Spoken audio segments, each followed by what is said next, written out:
नाशिकच्या पंचवटीत jogging track असलेल्या Shrikrishna garden समोर साकारलाय 7 मजली देवीदास हाईट प्रकल्प। मग येताय ना आजच आपला फ्लॅट बुक करायला देवीदास हाईट्स मध्ये। आमचा मोबाईल क्रमांक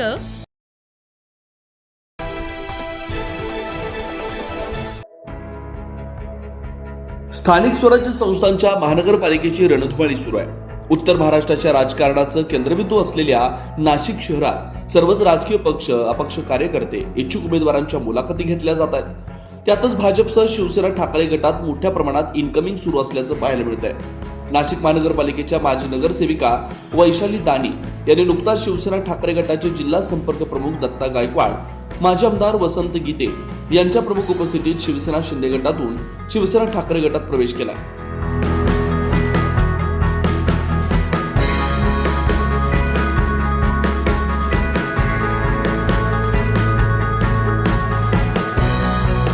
शिवसेना ठाकरेकडून नाशिकमध्ये मोठ्या प्रमाणात पक्ष बांधणी सुरू आहे। प्रभाग क्रमांक मध्ये 4ही जागावरील उमेदवार जाहीर केले। यामध्ये माजी नगरसेविका वैशाली दानी, शिवसेना ठाकरे गटाचे विधानसभा समन्वयक योगेश गाडेकर, संजीवनी हंडोरे, माजी नगरसेवक किशोर पोरजे यांची उमेदवारी जाहीर करण्यात आली आहे। माजी नगरसेविका वैशाली दानी यांनी गेल्या काही वर्षापासून सामाजिक कार्यात आपला ठसा उमटवला। कोरोना काळात देखील जनतेच्या सेवेत उतरून त्यांनी आपल्या प्रभागातच नव्हे तर इतर ठिकाणी देखील सामाजिक कार्याची घोडदौड कायम ठेवल्यानं सर्वसामान्यांचा आवाज म्हणून त्यांची ओळख आहे। पक्षप्रवेश सोहळ्यावेळी त्याने खरी शिवसेना कोणाची, शिवसेनेचे वारसदार कोण हे मला मतदारांनी समजावून सांगितलं आणि त्यांच्या म्हणण्यानुसार मी आज शिवसेना ठाकरे गटात प्रवेश केला असल्याचं त्यांनी स्पष्ट केलं।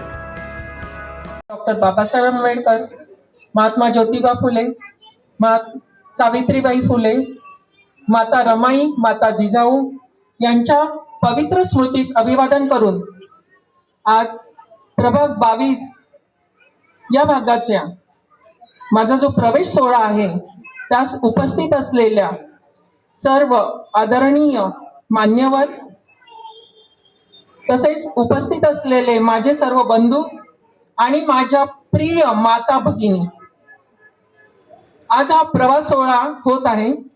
प्रवास सोहळा याच्यासाठी म्हणते की मी माझ्या जीवनामध्ये राजकारण न करता समाजकारणाला झोकून दिलेला आहे। माझा मागचा जो प्रवास होता राजकारणाचा त्यामध्ये मला जो अनुभव आलाय त्या अनुभवाला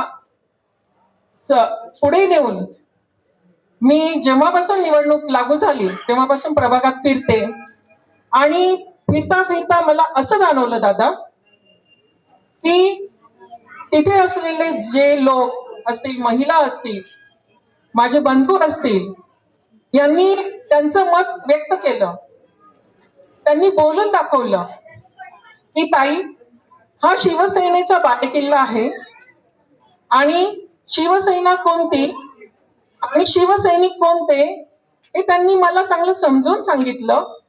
इतकंच नाही तर इथे आमचा जो परिसर आहे 22, तिथे देवळाली गाव जो आहे तिथे सर्वप्रथम जी शाखा ओपन झाली ती आदरणीय बाळासाहेब ठाकरे यांनी केलेली आणि त्या स्मृतीस अभिवादन जर करायचं असेल तर हा 22 नंबर जो आहे प्रभागाचा तो खूप मोठा आहे।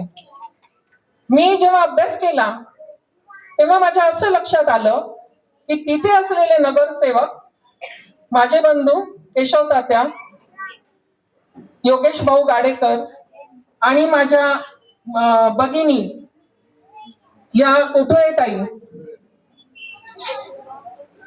या तिथून हल्ल्या नाही आणि हंडोरी ताईंनी खूप काम केलं, त्या तिथून हल्ल्या नाही। त्यांना अनेक काही गोष्टींचं आमिष दाखवलं गेलं परंतु ते अगदी जीवाभावाने तिथेच राहिल्या।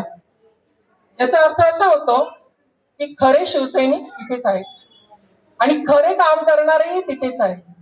व मला जनमानसातून आवाज आला की ताई, लढ तर तू लढ आणि लढ तर ह्या पक्षातूनच लढ, कारण इथे खरं तुला तुझं भविष्य आहे आणि आमचंही भविष्य तिथेच आहे की आमचं काम तुझ्या माध्यमातून होणार आहे।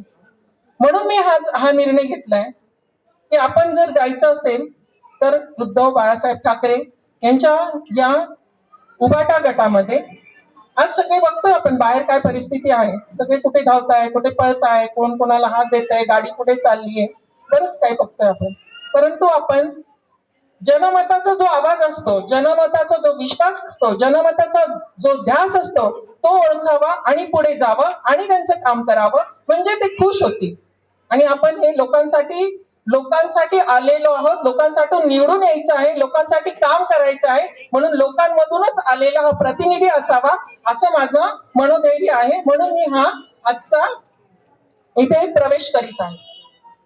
तरी मी अशी विनंती करते की माझ्या या सर्व भगिनी असतील, माझे बंधू असतील, माझे सर्व कार्यकर्ते असतील, हे तन मन धनाने इथे काम करणार आहे आणि तुम्हाला येणाऱ्या 16 तारखेला हा विजयाचा मशाल जल्लोष तुम्हाला ऐकायला मिळेल अशी मी सर्वांच्या वतीने ग्वाही देते. थांबते. धन्यवाद. जय महाराष्ट्र.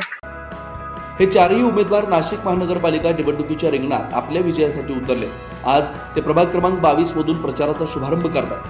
गेल्या काही वर्षापासून जनतेच्या सेवेत असलेल्या माजी नगरसेविका वैशाली दानी या पुन्हा एकदा प्रचंड बहुमताने विजय होतील असा विश्वास प्रभागातील मतदारांनी व्यक्त केला. त्यामुळे आता प्रभाग क्रमांक 22 मध्ये लवकरच राजकीय समीकरण बदलून कायापालट होण्याची चर्चा देखील सुरू आहे.